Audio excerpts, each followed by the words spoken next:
ചില ആളുകൾ ചില കാര്യങ്ങൾ നമ്മളെ അടിച്ചേൽപ്പിക്കുന്നത് എങ്ങനെയാണെന്നറിയോ? ആദ്യം വന്നിട്ട് അങ്ങനെ ചെയ്യരുത്, അങ്ങനെ ചെയ്യണം എന്നൊന്നും പറയില്ല. ആദ്യം അവർ മിക്കവാറും പറയാൻ സാധ്യതയുള്ളത് അയ്യോ എനിക്കതിൽ വലിയ താല്പര്യമില്ല കേട്ടോ എന്നായിരിക്കും. കുറേ നിർബന്ധിച്ച് കഴിഞ്ഞാലും അയ്യോ എനിക്കത് ശീലമില്ലാത്തതുകൊണ്ടാണ്, നിങ്ങൾ എന്താണെന്ന് വെച്ചാൽ ആയിക്കോ എന്ന് പറയും. പക്ഷേ കുറച്ച് കഴിയുമ്പോൾ ഈ താല്പര്യമില്ല എന്ന് പറഞ്ഞ കാര്യത്തിൻ്റെ കുറ്റങ്ങളൊക്കെ ഇവർ പറയാൻ തുടങ്ങും. ഞാനത് ചെയ്യാത്തതിൻ്റെ കാരണം ഇന്നതൊക്കെയാണ്. അത് കഴിഞ്ഞ് പിന്നെ എഡ്യൂക്കേഷൻ പരിപാടികളായിരിക്കും. കാരണം ഞാൻ ചെയ്യാത്ത ആ കാര്യം നിങ്ങളും ചെയ്യരുത്, അങ്ങനെ ചെയ്യാതിരുന്ന് കഴിഞ്ഞാൽ നിങ്ങൾക്ക് ഇങ്ങനെ ചില ഗുണങ്ങളൊക്കെ ഉണ്ട്. അങ്ങനെ പതുക്കെ പതുക്കെ ചെറിയൊരു ബ്രെയിൻ വാഷിംഗ് പരിപാടിയൊക്കെ തുടങ്ങിയതിന് ശേഷം ഒരൊറ്റയടിക്ക് പറയും നിങ്ങളത് ചെയ്യരുത്. ചിലപ്പോൾ നമുക്ക് ഏറ്റവും ഇഷ്ടമുള്ള, നമ്മൾ ഏറ്റവും ആഗ്രഹിച്ച് സന്തോഷത്തോടെ ചെയ്യുന്നൊരു കാര്യമായിരിക്കും, പക്ഷേ അത് വേണ്ട എന്നവർ പ്രഖ്യാപിച്ചു കളയും, അവരത് നിരോധിച്ചു കളയും എന്ന് പറയുന്ന അതേ പാറ്റേണിൽ എനിക്ക് ഫീൽ ചെയ്ത ഒരു കാര്യത്തെക്കുറിച്ചാണ് സംസാരിക്കാനുള്ളത്. ഒരു ഇൻ്റർവ്യൂ കണ്ടു.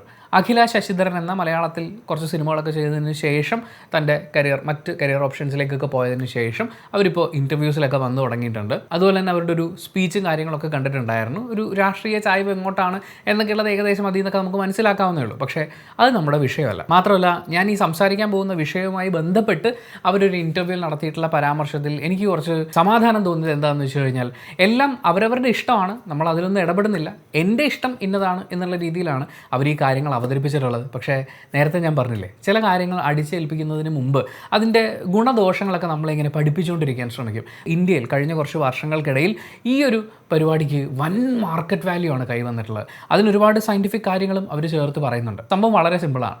പ്യുവർ വെജായിട്ടിരിക്കുക, വെജിറ്റേറിയൻ ഭക്ഷണം മാത്രം കഴിക്കുക, അങ്ങനെ ഏറ്റവും നല്ല ആരോഗ്യവും ഏറ്റവും നല്ല സമാധാനവും പിന്നെ നല്ല സമൂഹമൊക്കെ അതുവഴി വാർത്തെടുക്കുക എന്നൊക്കെയുള്ളതാണ് ഇപ്പോൾ നടന്നുകൊണ്ടിരിക്കുന്ന ഒരു ക്യാമ്പയിൻ സ്വഭാവം. നിങ്ങൾ വെജിറ്റേറിയൻ മാത്രം കഴിച്ചു നോക്കൂ, നിങ്ങളുടെ ജീവിതം വളരെയധികം മെച്ചപ്പെടും എന്നൊക്കെ വന്നിരുന്ന് ഒരു മനസാക്ഷിക്കൊത്തും ഇല്ലാതെ തള്ളുന്ന ആൾക്കാരുടെ എണ്ണം കൂടിക്കൊണ്ടിരിക്കുകയാണ്. ഈ അഖില ശശിധരൻ്റെ ഇൻ്റർവ്യൂവിലേക്ക് വരുമ്പോൾ അവർ മറ്റ് വിശേഷങ്ങളൊക്കെ അവർ ഇതിനിടയിൽ എന്തൊക്കെയാണ് ചെയ്തത്, അവരുടെ ജീവിതത്തിൽ എന്തൊക്കെ മാറ്റങ്ങളുണ്ടായി, ഇതൊക്കെ പറയുന്നതിനിടയ്ക്ക് ആങ്കർ അങ്ങോട്ടിട്ട് ചോദിക്കുകയാണ് ഈ പശുവിനെ കഴിക്കുന്നതുമായിട്ട് ബന്ധപ്പെട്ട് എന്താണ് അഭിപ്രായം എന്നുള്ളത്. മിക്കവാറും അവർ ഇതിനു മുൻപ് ഒരു സ്പീച്ച് നടത്തിയതൊക്കെ സോഷ്യൽ മീഡിയയിൽ അവൈലബിൾ ആണ്. ആ സ്പീച്ച് കണ്ടിട്ടൊക്കെ ആയിരിക്കാം ആ രാഷ്ട്രീയ ചായ്വ് അങ്ങോട്ടാണ് എന്ന് മനസ്സിലാക്കിയിട്ട് തന്നെ ആയിരിക്കാം പെർട്ടിക്കുലർ ആങ്കറും അങ്ങനെയുള്ള ഈ കുത്തിയുള്ള ചോദ്യങ്ങൾ ചിരണ്ടിയെടുക്കലുകളിലൊക്കെ അതിവിദഗ്ധയുമാണ്. അപ്പോൾ ചോദ്യം എങ്ങനെയായിരുന്നു, ഈ പശുവിനെ കഴിക്കുന്നതായിട്ട് ബന്ധപ്പെട്ടിട്ടുള്ള ചോദ്യമാണ്. അപ്പോൾ അഖില കൊടുക്കുന്ന മറുപടി ഇങ്ങനെയാണ്: കഴിക്കുന്നവർക്കാകാം, പക്ഷേ കഴിഞ്ഞ 17 വർഷമായി ഞാൻ പ്യുവർ വെജിറ്റേറിയനാണ്. ആ വേർഡ്, ഈ പ്യുവർ എന്നുള്ള വേർഡ്, അതിനെക്കുറിച്ച് നമുക്ക് വളരെ വിശദമായിട്ട് സംസാരിക്കാനുണ്ട്. അപ്പോൾ 17 വർഷമായിട്ട് ശുദ്ധ വെജിറ്റേറിയനാണ്, ഈ ശാസ്ത്രങ്ങളിൽ പറഞ്ഞിട്ടുണ്ട് എന്ന് പറഞ്ഞു. അപ്പോൾ ഞാൻ വിചാരിച്ചു എന്തെങ്കിലും ഒരു സയൻറ്റിഫിക് സ്റ്റഡിയൊക്കെ ആയിരിക്കും. അല്ല, ചാന്തോക്യോപനിഷത്തിൽ പറഞ്ഞിട്ടുണ്ട് ഭക്ഷണം ശുദ്ധമാണെങ്കിൽ എന്ന് പറഞ്ഞിട്ട് തുടങ്ങുകയാണ്. ഉപനിഷത്തിനെയൊക്കെ ശാസ്ത്രമായി, അല്ലെങ്കിൽ ഈ പറയുന്ന മതഗ്രന്ഥങ്ങളെയും അതുപോലെ ഇതിഹാസങ്ങളെയും ഒക്കെ ശാസ്ത്രമായും ചരിത്രമായും ഒക്കെ കാണുന്ന ആ ഒരു സൈഡിൽ നിന്നാണ് പരിപാടി തുടങ്ങുന്നത്. ഭക്ഷണം ശുദ്ധമാണെങ്കിൽ മനസ്സ് ശുദ്ധമാവും, മനസ്സ് ശുദ്ധമാണെങ്കിൽ നമ്മുടെ ഇൻ്റലക്റ്റ് സ്റ്റഡിയാവും. അങ്ങനെ ബന്ധനങ്ങളിൽ നിന്ന് നമുക്ക് മോചനം ലഭിക്കും. പിന്നെ പശുവായിട്ട് ബന്ധപ്പെട്ട് അവർ മുന്നോട്ട് വെക്കുന്ന ആർഗ്യുമെൻറ്റ്, ആർട്ടിക്കിൾ 48 പറഞ്ഞിട്ടുണ്ടല്ലോ ഈ പശുക്കളൊന്നും അങ്ങനെ കൊല്ലാൻ പാടില്ല എന്ന്. കോൺസ്റ്റിറ്റ്യൂഷൻ മാത്രം ശരിയാണ് എന്ന് വാദിക്കുന്നവരും ഉണ്ടല്ലോ എന്ന് പറയുന്നൊരു എക്സ്ട്രാ കൊട്ട അവിടെ കൊടുത്തിട്ടുണ്ടായിരുന്നു. കോൺസ്റ്റിറ്റ്യൂഷൻ അനുസരിച്ച് ജീവിക്കണം എന്ന് വാദിക്കുന്നവരെ അങ്ങനെ പ്രത്യേകം കോട്ട് ചെയ്ത് കൊട്ടണമെങ്കിൽ ഒന്നെങ്കിൽ കോൺസ്റ്റിറ്റ്യൂഷനോട് താല്പര്യമില്ലാത്ത ആളായിരിക്കും, അതല്ലെങ്കിൽ കോൺസ്റ്റിറ്റ്യൂഷനും മുകളിൽ മറ്റെന്തൊക്കെയോ ഉണ്ട് എന്ന് വിശ്വസിക്കുന്ന ആളുകളായിരിക്കും. ഇപ്പോൾ ചില ആൾക്കാരൊക്കെ ഉണ്ട് മനുസ്മൃതിയൊക്കെ കൊണ്ടുവന്ന് നിയമമാക്കണം എന്ന് ആഗ്രഹിക്കുന്ന, അതായിരിക്കണം നമ്മുടെ രാജ്യത്തിൻ്റെ ഭരണഘടന എന്നൊക്കെ ചിന്തിക്കുന്ന ആളുകൾ.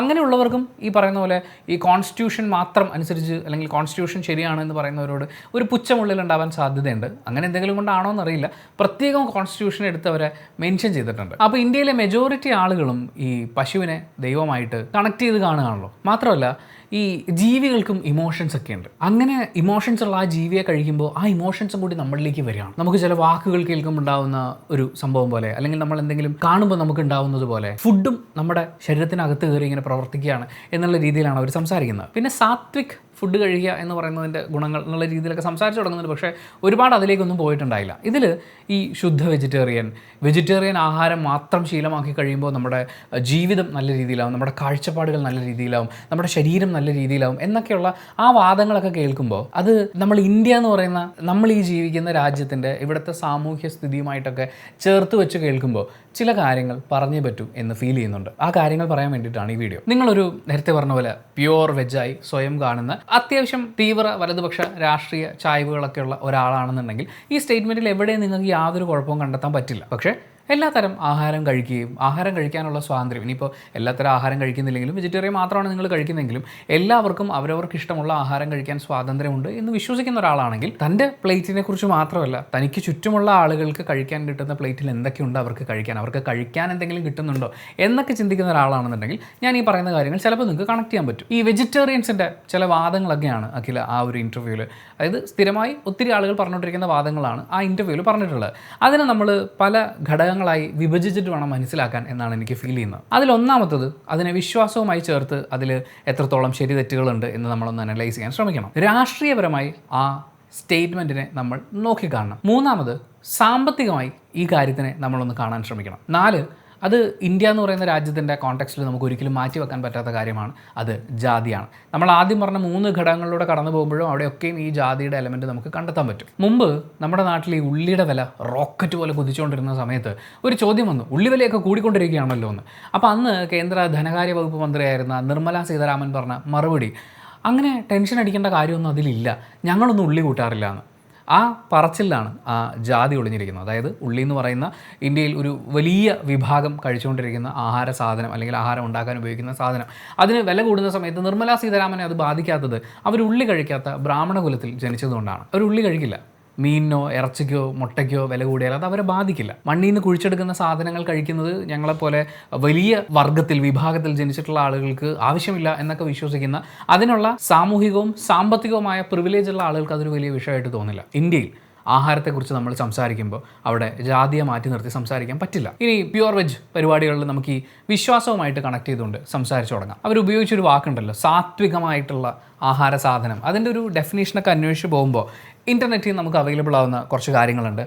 പ്യുവർ ആയിട്ടുള്ള ഫ്രഷ് ആയിട്ടുള്ള നാച്ചുറൽ ആയിട്ടുള്ള ഭക്ഷണത്തിനെയാണ് ഈ സാത്വികമായിട്ടുള്ള പരിപാടിയിൽ അവർ ഉൾപ്പെടുത്തിയിട്ടുള്ളത്. അതായത് പ്യുവർ ആയിരിക്കണം, വിഷമടിക്കാത്ത. പിന്നെ ഈ പ്യുവർ എന്നുള്ള വാക്കിൻ്റെ തന്നെ പ്രശ്നം എന്ന് പറയുന്നത്, എങ്ങനെയാണ് ഒരു സാധനത്തെ നിങ്ങൾ പ്യുവർ ആക്കുന്നത്? മറ്റ് ജീവിവർഗ്ഗങ്ങളിൽ നിന്നാണോ അതോ മറ്റു മനുഷ്യരിൽ നിന്നാണോ? അതെങ്ങനെയാണ് മറ്റു മനുഷ്യർ പ്യുവർ അല്ലാത്തതും നിങ്ങൾ പ്യുവർ ആയിട്ടുള്ളതുമായിട്ട് മാറുന്നത്? അല്ലെങ്കിൽ വേറൊരാൾ തൊടുന്നത് എങ്ങനെയാണ് പ്യുവർ അല്ലാതാവുന്നത്? അപ്പോൾ അയാളെ നിങ്ങൾ ഒരു ഡിവിഷൻ വെച്ച് കാണാം. ഈ ഭൂമിയിൽ പ്യുവറായിട്ടുള്ള മനുഷ്യരുണ്ട്, പ്യുവർ അല്ലാത്ത മനുഷ്യരുണ്ട്. ആ സാധനമാണ് കറങ്ങിത്തിരിഞ്ഞ് ജാതിയിലേക്ക് വരുന്നത്. എനിവേ, സാത്വികമായിട്ടുള്ള ഭക്ഷണത്തെക്കുറിച്ച് പറയുമ്പോൾ പ്യുവർ ആയിരിക്കണം, ഫ്രഷ് ആയിരിക്കണം, നാച്ചുറൽ ആയിരിക്കണം. പരമാവധി ലൈറ്റായിട്ട് കുക്ക് ചെയ്തിട്ടുള്ള അല്ലെങ്കിൽ പച്ചയായിട്ട് തന്നെ നമുക്ക് കഴിക്കാൻ പറ്റുന്ന, ഒട്ടും പ്രോസസ്ഡ് ആയിട്ടില്ലാത്ത അല്ലെങ്കിൽ ചീയോ അളിയോ ഒന്നും ചെയ്തിട്ടില്ലാത്ത, ഉള്ളിയോ വെളുത്തുള്ളിയോ മഷ്റൂമോ ഒന്നുമല്ലാത്ത ആഹാര സാധനം എന്ന് പറയുമ്പോൾ ഇന്ത്യയിൽ ഈ പറഞ്ഞ ഇത്രയും കാര്യങ്ങൾ ഒത്തുചേരുന്ന ആഹാര സാധനം വാങ്ങിച്ച് കഴിക്കുക എന്ന് പറയുന്നത്, നമ്മൾ നേരെ സാമ്പത്തികത്തിലേക്കാണ് പോവുക. ഇങ്ങനെയുള്ള ആഹാര സാധനം വാങ്ങിച്ച് കഴിക്കുക എന്ന് പറയുന്നത് വളരെ പ്രിവിലേജ്ഡ് ആയിട്ടുള്ള ഒരു ചെറിയ വിഭാഗത്തിന്, സാമ്പത്തികമായി വളരെ ഉന്നതമായ അവസ്ഥയിൽ നിൽക്കുന്ന ആളുകൾക്ക് മാത്രം സാധിക്കുന്ന കാര്യമാണ്. നിങ്ങളൊന്ന് ആലോചിച്ച് നോക്കൂ, ഇവിടെ വിഷമടിക്കാത്ത പച്ചക്കറി നമുക്ക് എവിടെ നിന്നാണ് കിട്ടുക? സാധാരണക്കാരന് ഉപയോഗിക്കാൻ പാകത്തിന് പച്ചക്കറി വളരെ വലിയ സ്കെയിലിൽ ഉണ്ടാക്കുമ്പോൾ സ്വാഭാവികമായും അതിന് നേരത്തെ പറഞ്ഞ പ്യുവർ ആയിട്ടുള്ള നാച്ചുറൽ ആയിട്ടുള്ള ആ സ്വഭാവം കൈവരില്ല. അപ്പോൾ ഓർഗാനിക് ടൈറ്റിലിട്ടുള്ള സാധനങ്ങൾ വാങ്ങാൻ പോകണം, അതിന് നല്ല വിലയാണ്. അപ്പോൾ ഈ സാത്വികമായ ആഹാരം കഴിക്കുക എന്ന് പറയുന്നത് സാമ്പത്തികമായ സ്കെയിലിൽ തന്നെ ഒടിഞ്ഞു വീണം. പിന്നെയാണ് നേരത്തെ പറഞ്ഞ പ്യുവർ വരുന്നത്.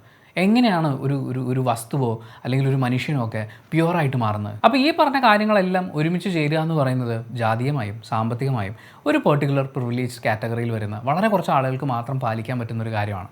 ഇനി അത് പാലിച്ചു കഴിഞ്ഞാൽ കിട്ടാൻ പോകുന്ന ബെനിഫിറ്റ്സിനെ കുറിച്ച് പ്രത്യേകം പറയുന്നുണ്ട്. മെൻ്റൽ ക്ലാരിറ്റി ഉണ്ടാവും എന്നുള്ളതാണ്. പക്ഷേ മെൻ്റൽ ക്ലാരിറ്റി ഉണ്ടാവും എന്നുള്ളതിന് സയൻറ്റിഫിക് സ്റ്റഡി ഒന്നുമില്ല, അവർക്കങ്ങ് തോന്നുകയാണ്. അതിപ്പോൾ നിങ്ങൾ കുറച്ച് ബീഫും പൊറോട്ടയും കഴിച്ചതിന് ശേഷം മനസ്സിനൊരു ആശ്വാസം ഉണ്ടെന്ന് വിചാരിച്ച് ബീച്ചിൽ പോയിരുന്നു കഴിഞ്ഞാൽ ചിലപ്പോൾ നിങ്ങൾക്ക് നല്ല ആശ്വാസം കിട്ടും. അതൊരു ഒരു മനസ്സിൻ്റെ പരിപാടിയാണ്. പിന്നെ ബെറ്റർ ഡൈജഷൻ ഉണ്ടാവും എന്ന് കുറേ ആളുകൾ പറയുന്നുണ്ട്. പക്ഷേ ഈ ഡൈജഷനും നമ്മൾ നേരത്തെ പറഞ്ഞ പോലെ ഓരോ ആളുകളുടെയും സ്റ്റൊമക്ക് ഡിഫറൻ്റ് ആണ്. നമ്മൾ കഴിക്കുന്ന ആഹാരം അതെങ്ങനെ പ്രോസസ്സ് ചെയ്യുന്നു, വയറിൻ്റെ അകത്തുള്ള ഒരു ആവാസ വ്യവസ്ഥയുണ്ട്, അത് എങ്ങനെയാണ് ഭക്ഷണത്തിനോട് റിയാക്ട് ചെയ്യുന്നത്, ഇങ്ങനെയുള്ള ഒരുപാട് ഘടകങ്ങളെ ആശ്രയിച്ചിരിക്കും. വെജിറ്റേറിയൻ ഭക്ഷണം കഴിച്ച് കഴിഞ്ഞാൽ അപ്പോൾ ഗ്യാസ് കയറി ടൈറ്റായി പോകുന്ന ആളുകളുണ്ട്. എന്നാൽ അതേസമയം നോൺ വെജ് കഴിച്ച് കഴിഞ്ഞാൽ ഡൈജഷന് പ്രശ്നം ഉണ്ടാകുന്ന ആളുകളുണ്ട്. പല തരത്തിലുണ്ട്. അപ്പോൾ അതിനെ നമുക്ക് ഈ പ്യുവർ ആയിട്ടുള്ള ഫ്രഷ് ആയിട്ടുള്ള നാച്ചുറൽ ആയിട്ടുള്ള സാത്വിക് ആഹാരം കഴിച്ചു കഴിഞ്ഞാൽ ബെറ്റർ ഡൈജഷൻ ഉണ്ടായിരിക്കുമെന്ന് അങ്ങനെ ഉറപ്പിച്ച് തറപ്പിച്ച് പറയാനും പറ്റില്ല. കാംനെസ്സും മെൻ്റൽ പീസും ഒക്കെ കിട്ടും എന്ന് അഖിലയും പറയുന്നുണ്ട്. പക്ഷേ അതിന് ഈ പറയുന്ന സയൻറ്റിഫിക് സ്റ്റഡി ഒന്നുമില്ല. നിങ്ങൾ മനസ്സമാധാനം ഇല്ലാത്ത അത്രയും സ്ട്രെസ്ഫുൾ ആയിട്ടുള്ളൊരു ജോലി ചെയ്തിട്ട് ഞാൻ വെജിറ്റേറിയൻ കഴിച്ചു അപ്പോൾ എൻ്റെ മനസ്സിന് ഭയങ്കര ആശ്വാസം ഉണ്ടേ എന്ന് പറഞ്ഞിട്ടിരിക്കാൻ പറ്റുമോ? ബാലൻസ്ഡ് ആയിട്ടുള്ള എനർജി ഉണ്ടാവും എന്ന് പറയുന്നു. നിങ്ങൾക്ക് നല്ല ഉറക്കവും ശരീരത്തിന് ആവശ്യമായ ന്യൂട്രിയൻസ് ഉള്ള ആഹാരം കഴിക്കാൻ പറ്റിയിട്ടില്ലെങ്കിൽ എങ്ങനെയാണ് ബാലൻസ്ഡ് എനർജി വരുന്നത്? പച്ചക്കറി വാരി തിന്നു എന്ന് പറഞ്ഞാൽ നിങ്ങൾക്ക് ബാലൻസ്ഡ് എനർജി കിട്ടുമോ? സ്പിരിച്വൽ പ്രോഗ്രസ് എന്ന് പറയുന്നുണ്ട്. അത് കഴിക്കുന്നവൻ എന്തെങ്കിലും തള്ളിയാൽ വിശ്വസിക്കുക എന്നുള്ളതിനപ്പുറത്തേക്ക് അളക്കാനുള്ള സയൻറ്റിഫിക് മെത്തേഡൊന്നും നമ്മുടെ നാട്ടിലില്ല. എന്നാൽ അതേസമയം ഇവർ ഈ പറയുന്ന സാത്വിക് ഫുഡ് പരിപാടികളല്ലാതെ ഭക്ഷണം കഴിക്കുന്ന ഭക്ഷണ രീതികളുള്ള ഒരുപാട് രാജ്യങ്ങൾ നമ്മുടെ ചുറ്റുമുണ്ട്. പക്ഷേ ഇന്ത്യയിലെ ജനങ്ങൾക്ക് പോഷകാഹാരം കിട്ടുന്നത്, അല്ലെങ്കിൽ ഈ പറയുന്ന ഇത്രയും ഡയറ്റ് പല രീതിയിലാണ്. ഇപ്പോൾ നോർത്ത് ഇന്ത്യയിലേക്ക് ചെന്ന് കഴിഞ്ഞാൽ കുറേയും കൂടി വെജിറ്റേറിയൻ ഫുഡിനോടുള്ള ഒരു കൾച്ചറൊക്കെ കുറച്ചും കൂടി സ്ട്രോങ് ആയിട്ടാണ് നിൽക്കുന്നത്. വിശ്വാസവും ഒക്കെ അവിടെ ഒരു വലിയ ഘടകമായിട്ട് വരുന്നുണ്ട്. അപ്പോൾ അങ്ങനെ നിൽക്കുന്ന ആളുകളെ കൂടി കണക്കിലെടുക്കുമ്പോൾ പോലും ഇന്ത്യയിലെ ആളുകൾ അവർ കഴിക്കുന്ന ആഹാരത്തിലെ പോഷകാംശം എന്ന് പറയുന്നത് വളരെ കുറവാണെന്നാണ് പറയുക. പക്ഷേ ഈ പറയുന്ന സാത്വിക് ടൈറ്റിലൊന്നും ഇടാതെ ഭക്ഷണം കഴിക്കുന്ന എത്രയോ രാജ്യങ്ങളിലെ ആളുകൾ നല്ല സുഖമായിട്ട് ജീവിക്കുന്നു. അവർ സുന്ദരമായി ഒരുപാട് കാര്യങ്ങൾ ചെയ്യുന്നു, കായികമായി വലിയ നേട്ടങ്ങൾ കൊയ്യുന്നു. അതിനുശേഷം അവർ നമ്മളെയൊക്കെ പോലെ തന്നെ മരിക്കുന്നുമുണ്ട്. അപ്പോൾ ഈ പച്ചക്കറി കഴിച്ചു എന്ന് പറഞ്ഞു കഴിഞ്ഞാൽ ഭയങ്കര സംഭവമായിട്ട് നമ്മൾ മാറും എന്ന് പറയുന്ന ആ ഒരു സാധനം എടുത്ത് മുന്നോട്ട് വെക്കുന്നത് പലവിധ കാരണങ്ങൾ കൊണ്ട് ഇന്ത്യയിലൊരു വലിയ ജനസമൂഹത്തിന് അക്സെപ്റ്റ് ചെയ്യാൻ പറ്റാത്തൊരു കാര്യമാണ്, അല്ലെങ്കിൽ ആ ഒരു ലൈഫ് സ്റ്റൈൽ ഫോളോ ചെയ്യാൻ പറ്റില്ല. പക്ഷേ അവിടെ അവർ ചേർത്ത് വെക്കുന്നത് വിശ്വാസത്തിനെയാണ്. കാരണം പച്ചക്കറി കഴിക്കുക, നോൺ വെജ് കഴിക്കാൻ പാടില്ല, നോൺ വെജ് കഴിച്ചിട്ട് നമ്മൾ അത് ചെയ്യാൻ പാടില്ല, ഇത് ചെയ്യാൻ പാടില്ല, നോൺ വെജ് കഴിച്ച് കഴിയുമ്പോഴേക്കും നമ്മൾ ഇംപ്യൂർ ആയിട്ട് മാറും. അമ്പലത്തിനകത്ത് പ്രവേശനം, ഇപ്പോൾ ഹിന്ദു മതവിശ്വാസ പ്രകാരം നമ്മൾ അമ്പലത്തിനകത്തുള്ള ഒരു പ്രവേശനത്തിനെ കുറിച്ച് സംസാരിക്കുമ്പോൾ ആർത്തവ അവസ്ഥയിലുള്ള പെൺകുട്ടി അമ്പലത്തിൽ കയറരുതെന്ന് പറയുന്നത് പോലെ തന്നെയാണ് മാംസാഹാരം കഴിച്ചതിന് ശേഷം അമ്പലത്തിൽ കയറരുതെന്ന് പറയുന്നത്. ആർത്തവമായിട്ട് ബന്ധപ്പെട്ടിട്ടുള്ള ചർച്ചകളൊക്കെ പല വഴിക്ക് നടക്കുകയും നമ്മൾ ഒരുപാട് പ്രോഗ്രസീവായിട്ടുള്ള കാര്യങ്ങൾ സംസാരിക്കുകയും ചെയ്യുമ്പോഴും ഇപ്പോഴും അത് ഫോളോ ചെയ്യുന്ന ആളുകളുണ്ട്. എന്ന് പറയുന്നത് പോലെ മാംസാഹാരം കഴിക്കുമ്പോഴും ഈ പറയുന്ന അമ്പലത്തിലേക്കുള്ള പ്രവേശനം നിഷിദ്ധമാക്കുന്ന ആളുകളുണ്ട്. എന്നാൽ നമ്മൾ ഈ ദൈവിക പുരാണ കഥകളൊക്കെ എടുത്ത് നോക്കിക്കഴിഞ്ഞാൽ അവിടെയും ദൈവങ്ങളെയൊക്കെ പിടിച്ച് വെജിറ്റേറിയൻ ആക്കുന്ന പരിപാടികളൊക്കെ ഉണ്ട്. പക്ഷേ നോൺ വെജ് കഴിച്ചിട്ടുണ്ടാവാൻ സാധ്യതയുള്ള ലൈഫ് സ്റ്റൈൽ ഫോളോ ചെയ്തിട്ടുള്ള ദൈവങ്ങളെ നമുക്ക് പുരാണങ്ങളിൽ കാണാൻ പറ്റും. അവരിരിക്കുന്ന അമ്പലത്തിൽ പോലും പക്ഷേ നമ്മൾ നോൺ വെജ് കഴിച്ചിട്ട് കയറാൻ പാടില്ല. നോൺ വെജ് എന്ന് പറയുന്നതിന്, അല്ലെങ്കിൽ ഈ പറയുന്ന സാത്വിക് വെജിറ്റേറിയൻ ഭക്ഷണം എന്ന് പറയുന്ന ഒരു കാര്യം അല്ലാതെ നമ്മൾ എന്ത് കഴിച്ചാലും നമ്മൾ ഇംപ്യൂർ ആയിട്ട് മാറുകയാണ്. അമ്പലത്തിനകത്തോ അല്ലെങ്കിൽ വിശ്വാസങ്ങളുമായിട്ട് ബന്ധപ്പെട്ട എന്തെങ്കിലും കാര്യങ്ങൾ ചെയ്യാനോ പാടില്ലാത്ത ആളുകളായിട്ട് മാറുകയാണ്. ഇപ്പോൾ അമ്മൂമ്മ മരിച്ചു കഴിഞ്ഞ മാസം.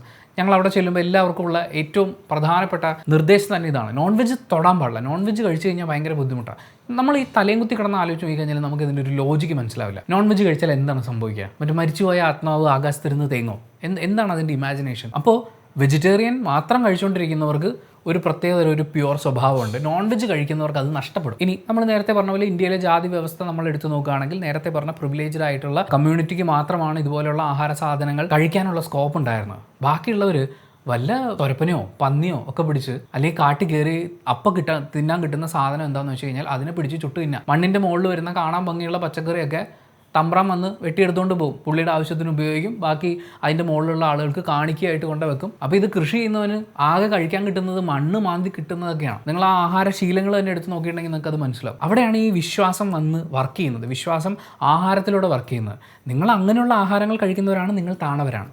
കാരണം അങ്ങനെയുള്ള ആഹാരം കഴിക്കുന്നവർ അമ്പലത്തിൽ കയറാൻ പാടില്ല, അവർ പ്രധാനപ്പെട്ട പൂജ പരിപാടികളിലൊന്നും പങ്കെടുക്കാൻ പാടില്ല. വിശ്വാസമായിട്ട് കണക്ട് ചെയ്യുമ്പോൾ നിങ്ങൾ ഒരുപാട് താഴെയാണ്, നിങ്ങൾ ഒരുപാട് ഇംപ്യൂർ ആയിട്ടുള്ള ആളുകളാണ്. ബാക്കി ഈ പറയുന്ന പച്ചക്കറി സാധനങ്ങളൊക്കെ കഴിച്ച് കയറ്റി ഈ പരിപാടിക്ക് നടക്കുന്ന ആൾ അവരൊക്കെ വളരെ പ്യുവർ ആയിട്ടുള്ള നല്ലവരായിട്ടുള്ള മനുഷ്യരാണ്. ഇതിനിടയിലാണ് പശു കടന്നു വരുന്നത്. ആർട്ടിക്കിൾ 48 പ്രകാരം പശുവിനെ കൊല്ലാൻ പാടില്ല എന്നുള്ള ആർട്ടിക്കിൾ 48 കൃത്യമായിട്ടൊന്ന് വായിച്ചു കഴിഞ്ഞാൽ, കുറച്ചും കൂടി മനസ്സ് തുറന്ന് ഒന്ന് വായിച്ചു നോക്കിക്കഴിഞ്ഞാൽ മനസ്സിലാക്കാൻ പറ്റും അതിൻ്റെ ഉദ്ദേശം പശുക്കളെ മാത്രം സംരക്ഷിക്കുക എന്നല്ലാണ്. പക്ഷേ അതിന് നേരെ നമ്മൾ ഗോവധ നിരോധനത്തിന് വേണ്ടിയിട്ട് ഉപയോഗിക്കുന്ന രീതിയിലാണ് അത് പിന്നീട് അങ്ങോട്ടേക്ക് മാറ്റപ്പെട്ടത്. ആർട്ടിക്കിൾ 48 പറയുന്നത് ശാസ്ത്രീയമായ അറിവുകളും സാങ്കേതിക പുരോഗതിയും കൃഷിയുടെ വളർച്ചയ്ക്ക് വേണ്ടി ഉപയോഗിക്കണം. കൃഷിയുടെ വളർച്ച എന്ന് പറയുമ്പോൾ അവിടെ മൃഗപരിപാലനവും വളരെ പ്രധാനപ്പെട്ട ഒരു കാര്യമായിട്ട് വരുന്നുണ്ട്. പശുക്കിടാവ്, പാല് തരുന്ന മറ്റു ജീവികൾ, കന്നുകാലികൾ, കാർഷിക ആവശ്യങ്ങൾക്ക് ഉപയോഗിക്കുന്ന മൃഗങ്ങൾ, അവരെ കശാപ്പ് ചെയ്യുന്ന സംവിധാനങ്ങളെ എതിർക്കാൻ സ്റ്റേറ്റിന് അവകാശം കൊടുക്കുന്ന ആർട്ടിക്കിളാണത്. ഇന്ത്യയുടെ ഏറ്റവും വലിയ സാമ്പത്തിക സ്രോതസ് എന്ന് പറയുന്നത് കൃഷിയാണ്. ഏറ്റവും അധികം ആളുകൾക്ക് തൊഴിൽ കൊടുക്കുന്ന ഒരു മേഖലയാണ് കൃഷി. അവിടുത്തെ സാഹചര്യങ്ങളെ വളരെയധികം സപ്പോർട്ട് ചെയ്യാന്നുള്ള ഒരു ഉദ്ദേശമാണ് നിങ്ങൾക്ക് ഈ ആർട്ടിക്കിൾ 48 കാണാൻ വേണ്ടിയിട്ട് പറ്റുക. പിന്നെ ഉറപ്പായും ഈ ആർട്ടിക്കിളുമായിട്ട് ബന്ധപ്പെട്ട് പണ്ട് മുതലേ ഒരുപാട് വാദപ്രതിവാദങ്ങളൊക്കെ നിലവിലുണ്ട്. കാരണം ഇന്ത്യൻ ഭരണഘടന ഒരു മതവിഭാഗത്തിൻ്റെ മാത്രം ഇമോഷൻസിന് പ്രാധാന്യം കൊടുക്കുന്നു എന്നുള്ള അവസ്ഥയിലേക്ക് മാറും ഇതിൽ ഈ പശുവിനെ ചേർത്ത് വെക്കുന്ന സമയത്ത്. അതുകൊണ്ടാണ് പശുക്കിടാവ്, മറ്റ് പാല് തരുന്ന കാർഷിക ആവശ്യങ്ങൾക്ക് ഉപയോഗിക്കുന്ന മൃഗങ്ങൾ, അവരുടെ കിടാങ്ങൾ, കുഞ്ഞുങ്ങൾ, ഇതിനൊന്നും കശാപ്പ് ചെയ്യരുത് എന്ന് പറയുന്നൊരു ക്ലോസ് വരുന്നത്. അത് മുഴുവനായിട്ട് നിങ്ങൾ എടുക്കുകയാണെങ്കിൽ, ആർട്ടിക്കിൾ 48 നിങ്ങൾ കംപ്ലീറ്റ്ലി അക്സെപ്റ്റ് ചെയ്യുകയാണെങ്കിൽ പശു മാത്രമല്ല എരുമേനെയും എരുമക്കുഞ്ഞുങ്ങളെയും നമ്മളങ്ങനെ കശാപ്പ് ചെയ്യാൻ പാടില്ല, ആടിൻ്റെ കുഞ്ഞിനെ കശാപ്പ് ചെയ്യാൻ പറ്റില്ല. സംഭവം വളരെ സിമ്പിളാണ്. ഭക്ഷ്യസുരക്ഷ ഉറപ്പാക്കുക, കൃഷി നിലനിന്ന് പോരുക, കൃഷിയുമായി ബന്ധപ്പെട്ട് നിൽക്കുന്ന ആ മൃഗപരിപാലനം കൃത്യമായി നടപ്പിലാവുക എന്നുള്ളതാണ്. ഇന്ത്യയിൽ നടപ്പിലായിട്ടുള്ള ഹരിത വിപ്ലവം എടുത്തു നോക്കിയാലും ധവള വിപ്ലവം എടുത്തു നോക്കിക്കഴിഞ്ഞാലും അതൊക്കെ നമ്മളെ സുരക്ഷിതമായ ഭക്ഷ്യ ലഭ്യതയിലേക്ക് എത്തിക്കാൻ വേണ്ടിയിട്ടുള്ള യാത്രയായിരുന്നു.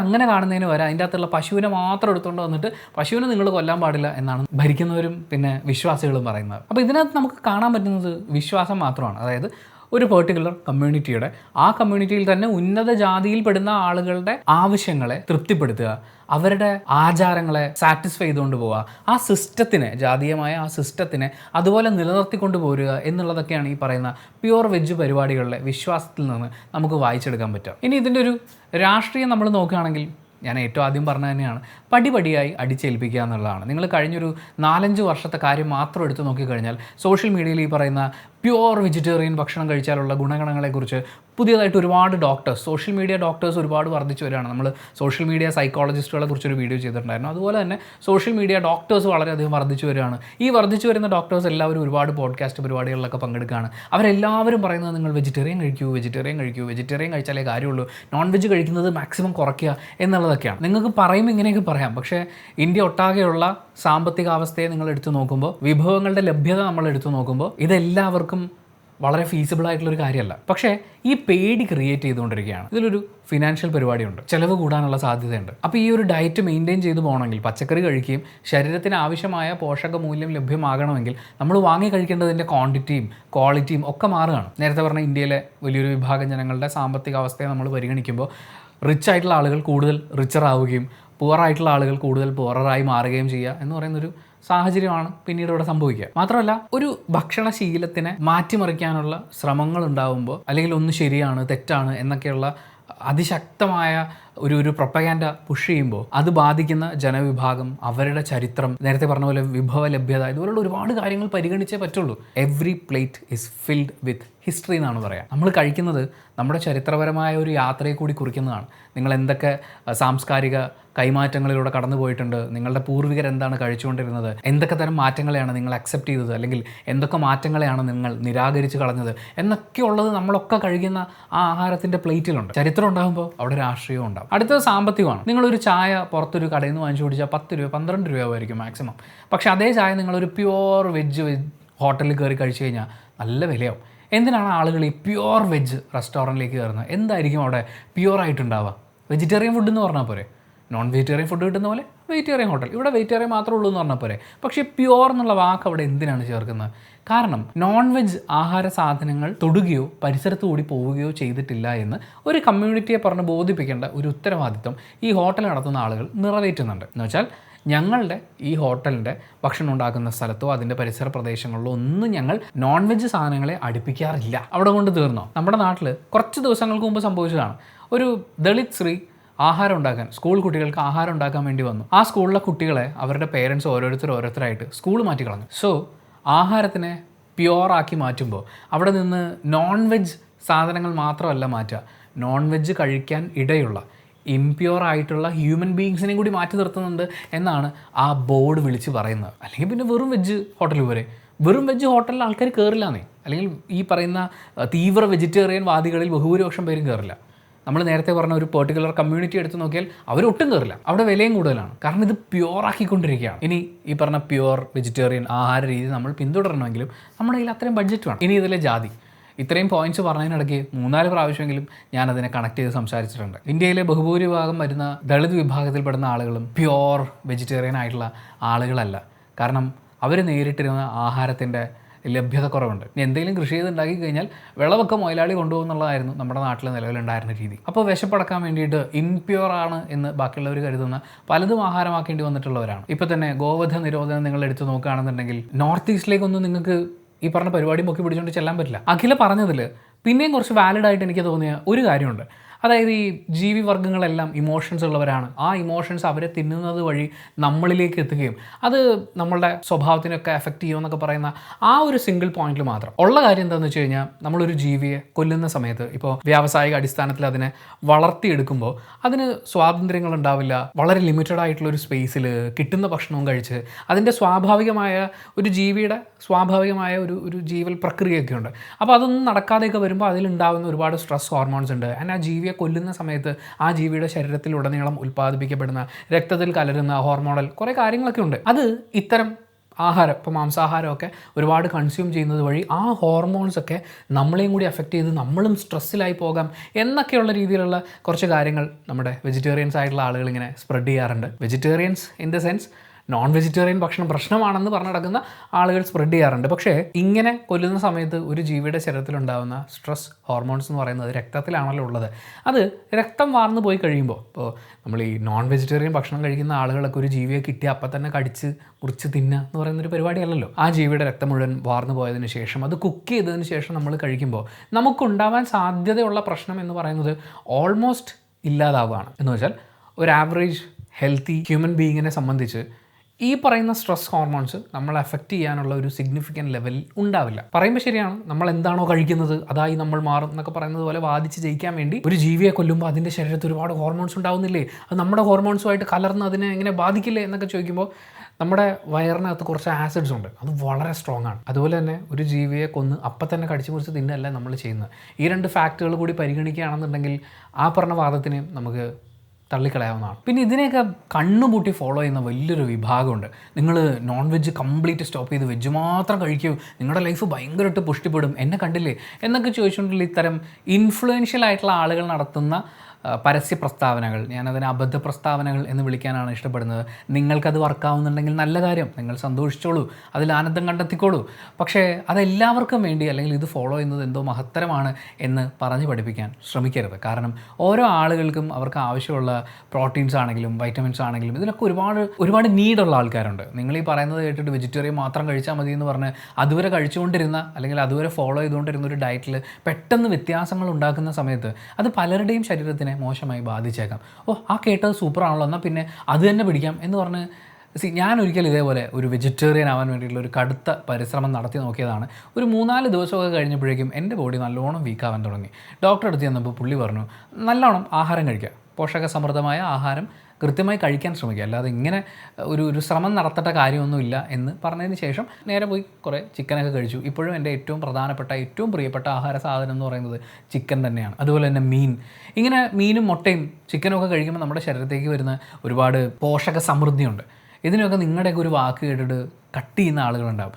അങ്ങനെ ബ്ലൈൻഡായി അതിനെ ഫോളോ ചെയ്യാൻ ശ്രമിച്ച് ജീവൻ വരെ അപകടത്തിലാവുന്ന ആളുകളുണ്ട്. ഒരു സഡൻ ചേഞ്ച് ഡയറ്റിലേക്ക് കൊണ്ടുവരുമ്പോൾ അതും ചില പെർട്ടിക്കുലർ നീഡ്സൊക്കെ ഉള്ളൊരു ശരീരത്തിനെ സംബന്ധിച്ച് അതെങ്ങനെ എഫക്റ്റ് ചെയ്യുമെന്ന് നമുക്ക് പറയാൻ പറ്റില്ല. ഇനി ഇത് മുഴുവൻ കേട്ട് കഴിയുമ്പോൾ അവർ ഭക്ഷണം കഴിക്കുന്ന കാര്യമല്ലേ പറഞ്ഞുള്ളൂ. ശുദ്ധ വെജിറ്റേറിയൻ കഴിച്ച് കഴിഞ്ഞപ്പോഴേക്കും അവർക്ക് ശരീരത്തിനും മനസ്സിനൊക്കെ ഗുണമുണ്ടായി. അത് പറഞ്ഞതിന് നീ എന്തിനാ ഇങ്ങനെ വിഷമിക്കണേ, ബാക്കിയുള്ളവർ ഇഷ്ടമുള്ളത് കഴിച്ചോട്ടെ എന്നൊക്കെ അവർ പറഞ്ഞിട്ടില്ലേ എന്നൊക്കെയുള്ള ചോദ്യങ്ങൾ വരാനുള്ള സാധ്യതയുണ്ട്. എനിക്ക് ആ ടേംസിലൊക്കെ വളരെയധികം വിയോജിപ്പുകളുണ്ട്. ശുദ്ധ വെജിറ്റേറിയൻ, അത് കഴിക്കുമ്പോഴേക്കും മനസ്സും ശരീരവും സാത്വികമായ മറ്റൊരു ലെവലിലേക്ക് ഉയർത്തപ്പെടുന്നു എന്നുള്ള വാദം, ഇതിനകത്ത് ഒളിഞ്ഞു കിടക്കുന്ന ഇന്ത്യയിൽ ഇന്നും ഒളിഞ്ഞും തെളിഞ്ഞും വളരെ സ്ട്രോങ് ആയി നിലനിൽക്കുന്ന ജാതി വ്യവസ്ഥയൊക്കെ നമ്മൾ മനസ്സിലാക്കിയിട്ടില്ലെങ്കിൽ ചൂഷണം ചെയ്യാൻ ഇറങ്ങിത്തിരിക്കുന്ന ആളുകൾക്ക് കാര്യങ്ങൾ വളരെ എളുപ്പമാവും. സാമ്പത്തികമായും സാമൂഹികമായും ജാതീയമായും കൃത്യമായ പ്രിവിലേജുകൾ അനുഭവിക്കുന്ന ആളുകൾക്ക് ഇതൊക്കെ വന്നിരുന്ന് പറയാനും ഇതൊക്കെ നിങ്ങളും പ്രാവർത്തികമാക്കൂ എന്ന് ആവശ്യപ്പെടാനും ഒക്കെ എളുപ്പമാണ്. പക്ഷേ ഇത്തരം പ്രിവിലേജുകളൊന്നും അനുഭവിക്കാൻ പറ്റാത്ത ഇന്ത്യയിലെ വലിയൊരു വിഭാഗത്തിനെ സംബന്ധിച്ച് ഇതൊരു ടോർച്ചറാണ്. ആകെപ്പാടെ നമ്മുടെ കുട്ടികൾക്ക് പോഷക സമൃദ്ധമായ എന്തെങ്കിലുമൊക്കെ ഡെലിവറി ചെയ്യുന്നു എന്ന് തോന്നിയിട്ടുള്ള കുറച്ച് ആഹാര സാധനങ്ങളൊക്കെയാണ് മീനും മുട്ടയും ഇറച്ചിയൊക്കെ. അതൊക്കെ എന്തോ വലിയൊരു കുഴപ്പമാണെന്നോ അതൊക്കെ കഴിച്ചു കഴിഞ്ഞാൽ നമ്മുടെ മനസ്സും ബുദ്ധിയും ശാരീരിക പ്രവർത്തനങ്ങളൊക്കെ ഭയങ്കരമായിട്ട് ബാധിക്കും എന്നൊക്കെ പറയുന്ന രീതിയിലുള്ള ഇത്തരം പ്രൊപ്പഗാൻഡകളെ അനുവദിച്ച് കൊടുക്കരുതേ എന്ന് അപേക്ഷിച്ചുകൊണ്ട് നമ്മൾ ഈ വീഡിയോയുടെ വൈൻഡപ്പ് ചെയ്യാണ്. എക്സ്ട്രാ ആഡ് ചെയ്യാനുള്ളൊരു കാര്യം കൂടി പറയാനാണ്. വെജിറ്റേറിയൻ മാത്രം കഴിക്കുന്ന ആ ആഹാരശീലം പിന്തുടരുന്ന കുറേ ആളുകളൊക്കെ ഉണ്ട്. ഇപ്പോൾ എൻ്റെ ഏറ്റവും അടുത്ത സുഹൃത്തുണ്ട് ജെറി, അവൻ വെജാണ്. എത്രയോ വർഷങ്ങളായിട്ട് അവൻ വെജിറ്റേറിയൻ മാത്രമേ കഴിക്കുള്ളൂ. നമ്മൾ നോൺ വെജിറ്റേറിയൻ കൊടുത്തു കഴിഞ്ഞാൽ അവൻ കഴിക്കില്ല. അത് അവൻ്റെ ചോയ്സാണ്. അവൻ്റെ തൊട്ടടുത്തിരുന്ന് നമ്മൾ നോൺ വെജ് കഴിക്കുമ്പോൾ അവൻ നമ്മളോട് ആരോടും വന്ന് മറ്റേ നോൺ വെജ് കഴിക്കുന്നതുകൊണ്ട് നീയൊക്കെ ഇങ്ങനെ ഇരിക്കുന്നത് എന്ന് പറയുന്ന പോലത്തെ ഡയലോഗ് പറയുകയോ വെജിറ്റേറിയൻ കഴിക്കുന്നതുകൊണ്ടാണ് ഞാൻ നിങ്ങളെക്കാളൊക്കെ നന്നായിരിക്കുന്നത് എന്ന് പറയുന്ന സുപ്പീരിയർ ഡയലോഗ് അടിക്കാനോ പരിപാടിക്കോ ഒന്നും നിന്നിട്ടില്ല. നിങ്ങൾക്ക് ആഹാരത്തിൻ്റെ ചോയ്സസ് ഉണ്ടാവും. രുചിയുടെ ഭാഗമായി നിങ്ങൾക്ക് പല കാര്യങ്ങളും മാറ്റി നിർത്താനോ അല്ലെങ്കിൽ നിങ്ങളുടെ ശരീരം റിയാക്ട് ചെയ്യുന്നതനുസരിച്ച് നിങ്ങൾക്ക് മാറ്റി നിർത്താനോ ഇഷ്ടപ്പെടാനോ ഒക്കെയുള്ള അവകാശങ്ങളൊക്കെ ഉണ്ട്. അതിനെ പൂർണ്ണമായും ബഹുമാനിച്ചുകൊണ്ട് നിങ്ങൾ വെജിറ്റേറിയൻ ആയിരിക്കുന്നത് ഒരു കുറ്റമാണെന്ന് ഞാൻ പറയുന്നില്ല, നിങ്ങൾ നോൺ വെജ് കഴിക്കുന്നത് ഒരു കുറ്റമാണ് എന്ന് പറയാത്തടത്തോളം. പക്ഷേ ഈ പറഞ്ഞതിൻ്റെയൊക്കെ അർത്ഥം fast food items, ultra processed ആയിട്ടുള്ള പാക്ക് ചെയ്ത് വരുന്ന ആഹാര സാധനങ്ങൾ, ഇതൊക്കെ വാരി വലിച്ച് കഴിക്കുന്നത് ഹെൽത്തിയാണ് എന്ന് പറയുന്നില്ല. ഏത് ആഹാര സാധനം കഴിച്ചാലും മനുഷ്യൻ്റെ ശരീരത്തിന് ആവശ്യമായ ഒരു വ്യായാമമുണ്ട്, വിശ്രമമുണ്ട്. അതിനൊക്കെയുള്ള പ്രാധാന്യം അതും കൂടി കരുതിയിട്ട് വേണം ഈ ആഹാരശീലത്തിനെക്കുറിച്ച് പറയുമ്പോൾ അത് സ്വീകരിക്കാൻ വേണ്ടിയിട്ട്. ഫാസ്റ്റ് ഫുഡിനെയോ അല്ലെങ്കിൽ അങ്ങനെ പ്രോസസ്ഡ് ആയിട്ട് വരുന്ന നോൺ വെജിറ്റേറിയൻ ആഹാര സാധനങ്ങളെയും പ്രൊമോട്ട് ചെയ്യാൻ വേണ്ടിയിട്ടുള്ള വീഡിയോ അല്ലത്. പിന്നെ അഖിലയുടെ കാര്യം എടുത്ത് നോക്കുമ്പോൾ 10-17 വർഷമായി അവർ വെജിറ്റേറിയൻ ഫുഡ് മാത്രം കഴിക്കുന്നു എന്നുള്ളത് മാത്രമല്ല, അവർ കഥക് പ്രാക്ടീസ് ചെയ്യുന്ന, അതൊരു വൻ വ്യായാമമാണ്. കഥക് പ്രാക്ടീസ് ചെയ്യുന്ന, ഡാൻസൊക്കെ പ്രാക്ടീസ് ചെയ്യുന്ന ഒരാളാണ്. അപ്പോൾ കൃത്യമായ വ്യായാമം അവർക്ക് കിട്ടുന്നുണ്ട്. അതുപോലെ തന്നെ പറ്റുകയാണെന്നുണ്ടെങ്കിൽ ഒരു 3 മാസമൊക്കെ കൂടുമ്പോൾ ഒരു ബോഡി ചെക്കപ്പ് നടത്തുക, ഒരു ബ്ലഡ് ടെസ്റ്റ് നടത്തുക, ഒരു നല്ല ഡോക്ടറെ കൺസൾട്ട് ചെയ്യുക, ആരോഗ്യമൊക്കെ എപ്പോഴും നന്നായിരിക്കുന്നു എന്നുള്ള കാര്യം ഒന്ന് ക്രോസ് ചെക്ക് ചെയ്യുക. ഇങ്ങനെയുള്ള കാര്യങ്ങൾ കൂടി ഫോളോ ചെയ്യുകയാണെങ്കിൽ കൂടുതൽ മെച്ചപ്പെട്ട രീതിയിൽ നമുക്ക് ജീവിക്കാൻ പറ്റും. കൂടുതൽ കൃത്യമായി നമ്മുടെ ഡയറ്റിനെ പ്ലാൻ ചെയ്യാനും നമ്മുടെ ശീലങ്ങളെ മാനേജ് ചെയ്യാനും ഒക്കെ നമുക്ക് പറ്റും. കഴിക്കുന്നത് സാത്വികമാണ്, പക്ഷേ ഇരിക്കുന്നിടത്ത് നിന്ന് അനങ്ങുന്നില്ലെങ്കിൽ എന്ത് കാര്യം എന്നേ ഉള്ളൂ. അപ്പോൾ thank you so much for watching this video. Video ഇഷ്ടപ്പെട്ടാൽ ലൈക്ക് ചെയ്യുക, കമൻറ്റ് ചെയ്യുക, ഷെയർ ചെയ്യുക, സബ്സ്ക്രൈബ് ചെയ്യുന്ന കാര്യം പരിഗണിക്കുക.